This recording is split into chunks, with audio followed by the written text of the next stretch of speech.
I'm here today with Ayana Gardner, and Ayana is with Zoom. She's a ZCX Channel Leader. I'm not sure what that is, but I'm going to ask her in a minute.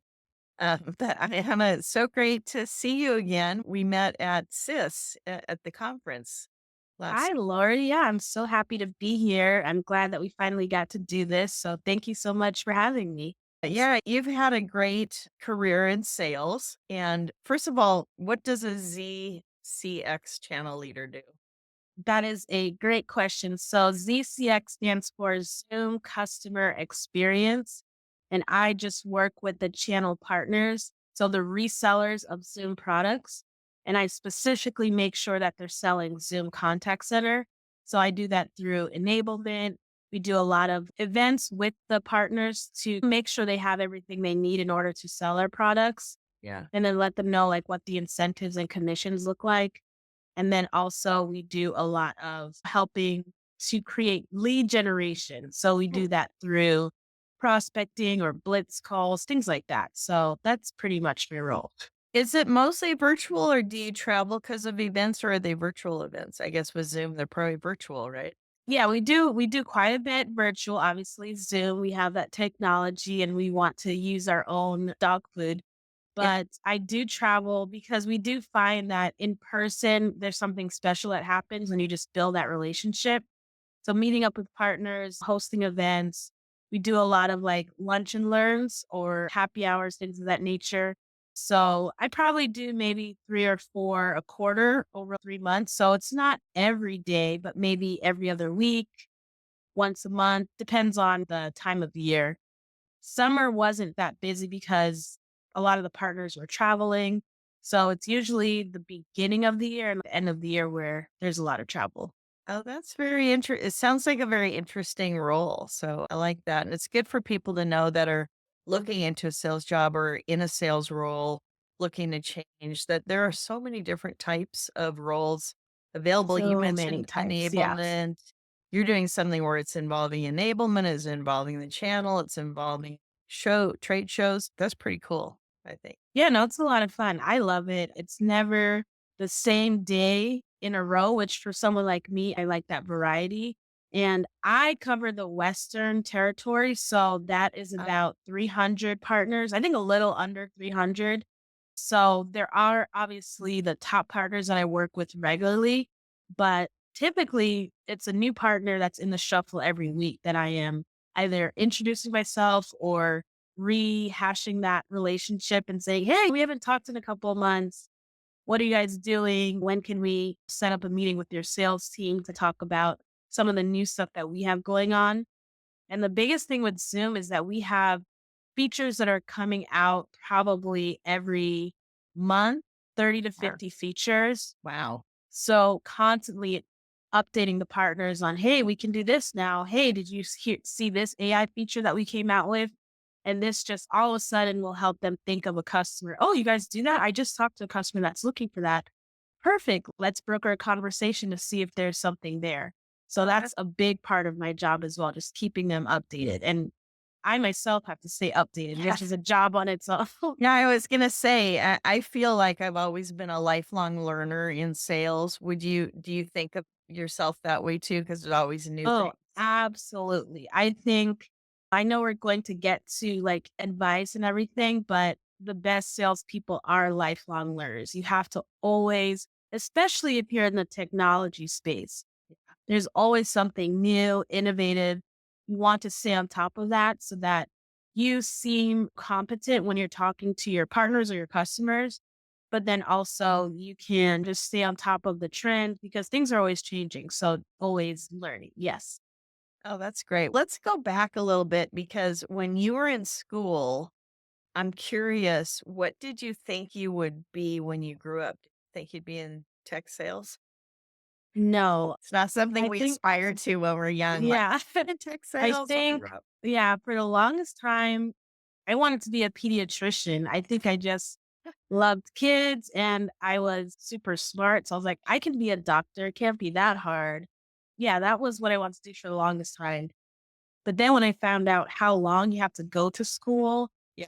like after college was like another 8 years. And I was just like, I just want to jump into the workforce. So I fell into sales on accident, but yeah, I did want to be a pediatrician, which is complete opposite of what I do.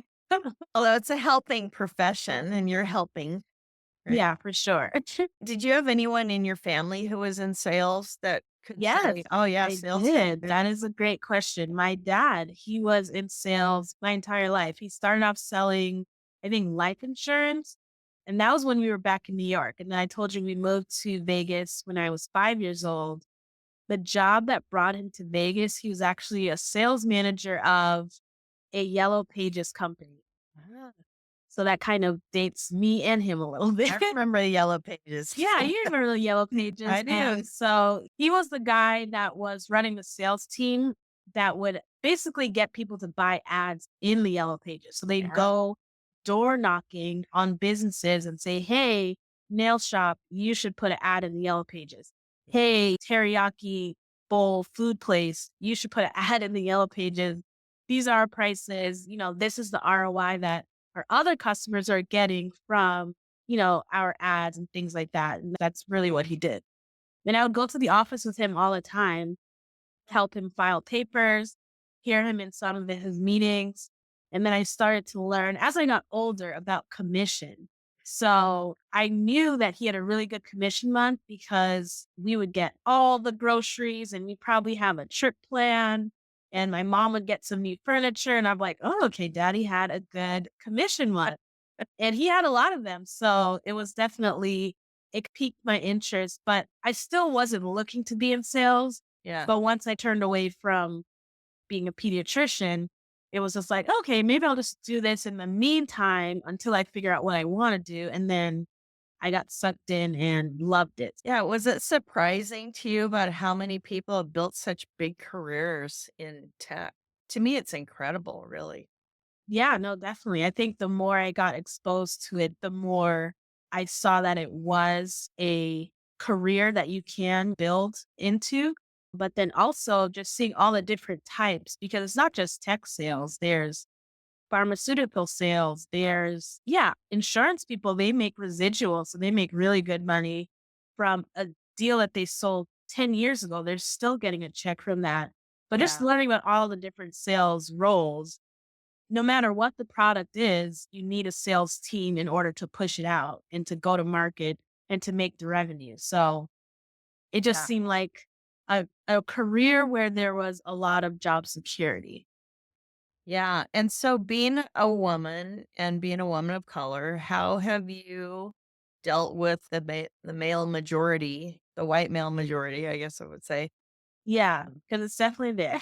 It's definitely there. Yeah. It's not going away anytime soon.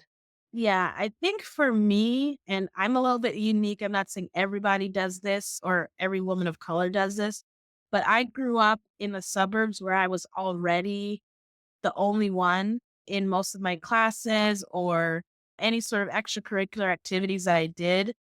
So I just thought that was the norm. I didn't really think it was anything wrong with it, or I didn't feel uncomfortable. And then one of the people that I love is Alex Formosi. He says that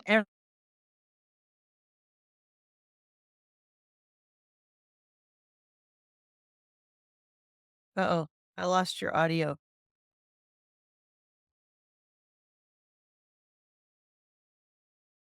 connection. Hold on one second. Oh, there we go.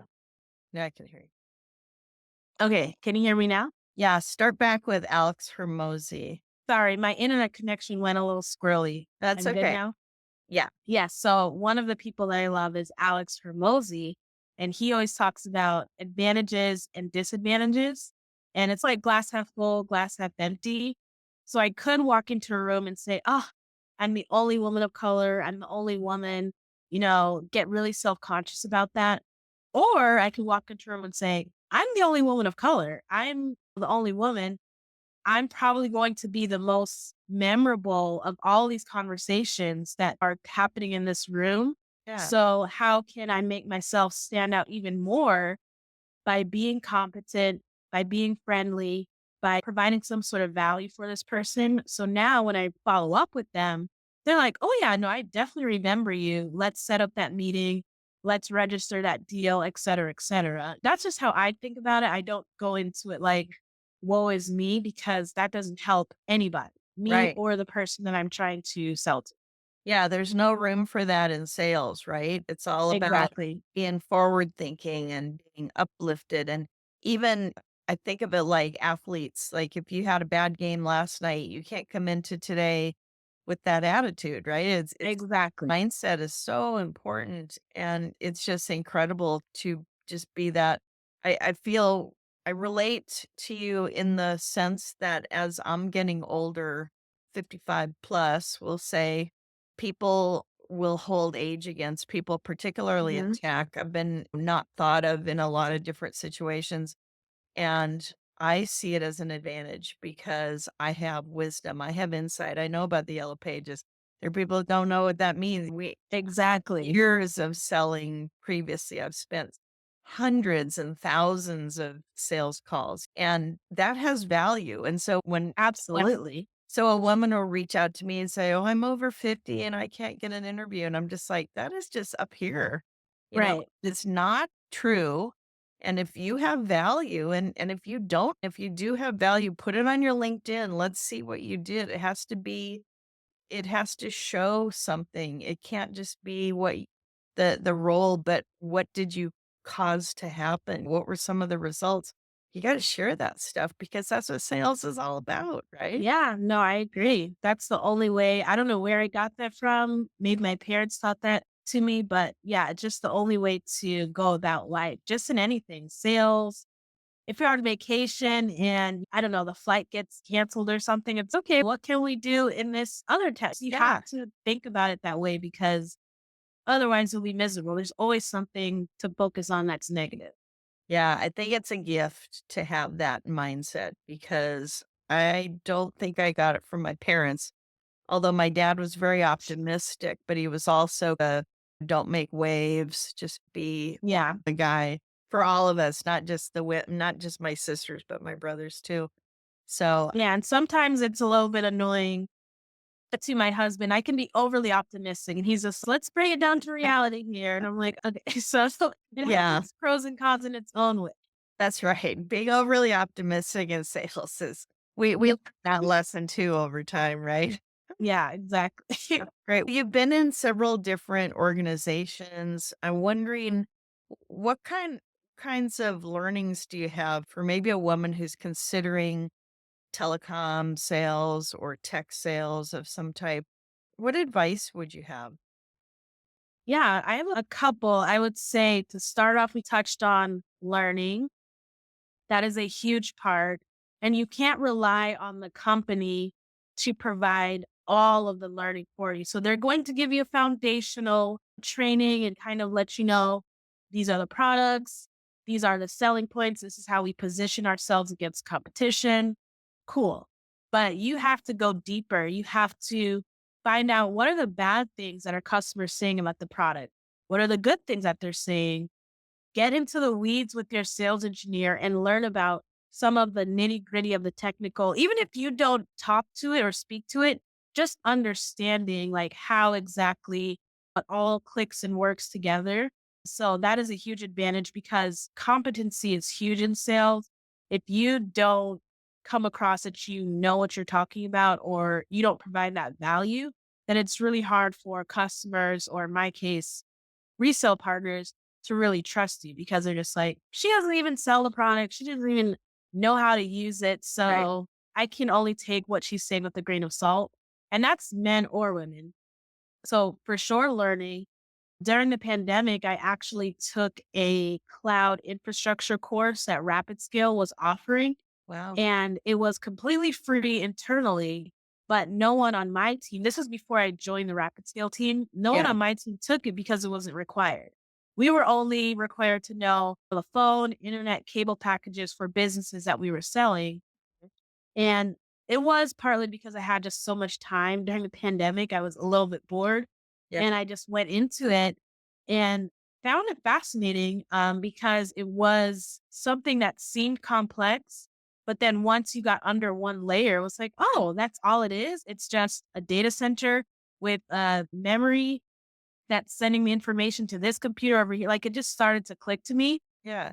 Then once the pandemic kind of waned, maybe around the end of 2020 or beginning of 2021, they opened up a cloud infrastructure sales position. I applied, got the interview, and just speaking with the hiring manager, I said, I did take these courses. And she was like, you already took them? That is literally the training for this job. And I was like, oh, I already did. Ready. And she was like, she pretty much offered me the job on the spot. Oh, So learning is super important because it can put you ahead of the competition, but then it also is just, like I said, makes you really competent when you're talking to your customers or resale partners. Another big thing is listening. You have to be a good listener because your customer is going to tell you exactly what they, how to sell to them essentially. So if they come to you and say, hey, Lori, I have this issue and these are some of the business outcomes that I'm trying to accomplish. A bad salesperson would just in one ear, out the other, and then they'll just list all the features and benefits and say, this is why our product is so amazing. Do you want to buy it? A good salesperson will take the one feature or benefit that aligns with the problem that the customer was talking about. And that's all they need to hear. They don't care about anything else that it does. It's cool that it does all the other stuff, but you have to listen to the customer and figure out what is their pain point, what are they struggling with, and how does your product help provide the solution for that. So those are my two biggest things for people looking to get into sales or people who are in sales and just want to continue to be successful. yeah. And when you talked about competence, doesn't that tie in with your confidence? Because people will say, Absolutely. do you think Absolutely. women are less confident than men? I don't necessarily believe that, but I think when we have when we're competent to do something, we don't want to do it halfway, right? We want to do it Yeah, right. And so it's important that we're competent and then we feel more confident. I agree. I quote Alex Ramosi a lot. I'm a big fan of his. But another one of his quotes is confidence is evidence based. So the more evidence that you have, you are more confident. So if you are taking the courses and learning about the product, then you're automatically going to be more confident because your brain is saying, hey, you did the work, you know this about the topic. So you now can go into that conversation a lot more confident. Yeah, that's really important. And then accept the kudos when people tell you did a good job. Don't say, oh, it was nothing. Right. Yeah. It was something. I'm still working on that. That's easier said than done. But yes, And accept it do you when follow people give you Cynthia your Barnes? flowers. Cynthia Cynthia Barnes Barnes. is really good about saying when if someone compliments you, you say thank you. It's true. Yeah. That's good. I like that. I should try Yeah. that. Yeah, check her out. She's got some really great messaging around how as women we can accept compliments and that it's not bragging if it's true. It's okay to say, I had a great year this year. I hit my numbers or I exceeded my numbers, and that's a good thing. Yeah, for sure. I love that. I'll That's definitely great. try that going into 2025. Thank you. Yeah, yeah. So other than Alex, whose stuff what do you read or what do you listen? Do you listen to podcasts or Yeah, I listen to a bunch of podcasts. A little ashamed to admit, but I listen to a lot of true crime podcasts. that's But great. as far as educational or informative, I listen to one called Partnerships Unraveled, and it's specifically about channel sales. So if anyone's interested in getting into channel sales, it's really good. I recommend if you are have no experience with channel sales that you start from episode 1 because they literally spell out how to build a channel program, how to build relationships with partners, all sorts of things. They run the gamut of all different topics, and I think now they're in a stage where they're just interviewing experienced channel people and getting gems from them. So that is a really good one. What else do I listen to? I listen to The Daily. They just talk about, I think you've heard about that one. Yeah, I think it's by the New York Times. yeah. And then just pick one or two topics every day and just talk about them. and give you a little bit more than just the headline. They'll give you maybe some interviews or some insight. And for me, that's really good because I don't watch a lot of news. I feel that it can be negative. So Yeah. it's a good way to stay on top of things without just grabbing the headlines. Because I think right now that's what a lot of people do. They just grab the Yeah. headlines and they'll just run off with it. And you don't know about any of the other information. So Yeah, you gotta that's those drill are two that down. I recommend. That's good, yeah. I'm like old school television, grew up with television. I just got tired of the commercials. Yeah. Repetitive, ongoing, same thing over and over. It's my brain doesn't need that anymore. Yeah, and then they do this weird thing where they turn the volume up on the commercial. Yeah, I don't know if you have that issue, but it it just used to it's be yeah, it yeah, used it's to so be overstimulating. I was like, yeah, "Turn that off." exactly, I hear you. That's great. I'm excited. How are you thinking about going into a new year? 20 This will be 2025 when this launches. Okay. And Rapid Scale actually is our first sponsor, so really excited your Yay! former That's an awesome employer. sponsor. Yeah, yeah. Going into 2025, honestly, I don't have much as far as goals or expectations yet. I think I'm But you will. still Will you yeah, set no, I goals? definitely will. I definitely will. I Okay. think I'm still absorbing 2024 because my husband and we traveled quite a bit. I had a whirlwind Zoom year at Zoom. Yeah. So yeah, I think I'm still just like absorbing all of that.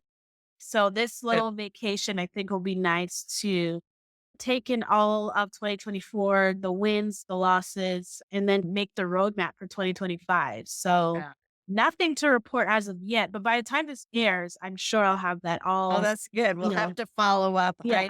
I buy a big wall calendar and I put in my vacation time. And so since I have Smart. my own company, so I have to do that to protect my time. And Yes. I put that in and then I put trips and things that are happening. And I got my planner, so I'm gonna dive into that this week too. So I'll be Yeah, that's what this week is for. I feel it's great for holidays and spending time. But after 25th, 26th, it's okay.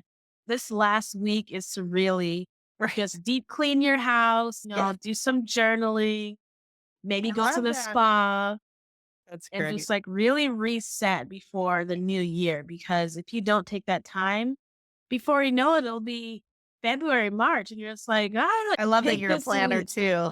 Yes. That's so great. I really appreciate your time.